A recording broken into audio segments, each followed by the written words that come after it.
তুমি বলেছিলে মানুষ বদলায়, তুমি তাই বদলে গেলে। আমি বদলাইনি, তাহলে কি আমি মানুষ নই? হাতের তালুর রেখায় ভাগ্য দেখতে যেও না গালিব। ভাগ্য তো তাদেরও আছে যাদের হাত নাই। তো আমি করলাটাকে এখন একদম ভাজা ভাজা করব, ভাজা ভাজা করে হালকা করে পানি দিয়ে দিব। আপনারা চাইলে শুধু ভাজাটাও খেতে পারেন, কিন্তু ভাজাটা খেলে শরীরটা গরম হয় বেশি, আর এইভাবে পানি দিয়ে একটু ঝোল দিলে শরীরটা ঠান্ডা হয় বেশি।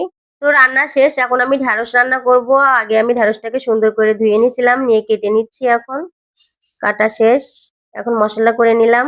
কলমি শাকও রান্না করব, এই জন্য কাঁচামরিচ পেঁয়াজও কেটে নিলাম। শাকটা ধুয়ে এখন বসিয়ে দিলাম, আগে পেঁয়াজ মরিচটা দিয়ে দিছি। হালকা করে নাড়াচাড়া করতে করতে শাক হয়ে গেল, এখন ঢ্যাঁড়সটা বসাবো। এটাকে এখন ভালোভাবে কষিয়ে নিব। অন্যদিকে আমি মাছটাও ভেজে নিচ্ছিলাম, ভাজা হয়ে গেছে। এখন আমি ঢ্যাঁড়সে গরম পানি দিয়ে দিব। পানিটা আগে থেকেই করে রাখছিলাম। আমি সব সময় চাই তরকারিতে গরম পানি দিতে, কেননা গরম পানি দিলে তরকারিটা তাড়াতাড়ি সিদ্ধ হয়। ইফতারিটাও রেডি করে ফেললাম। আজ যেহেতু শেষ রমজান, তো আইটেমটা একটু বেশিই ছিল, দেখতে পাচ্ছেন।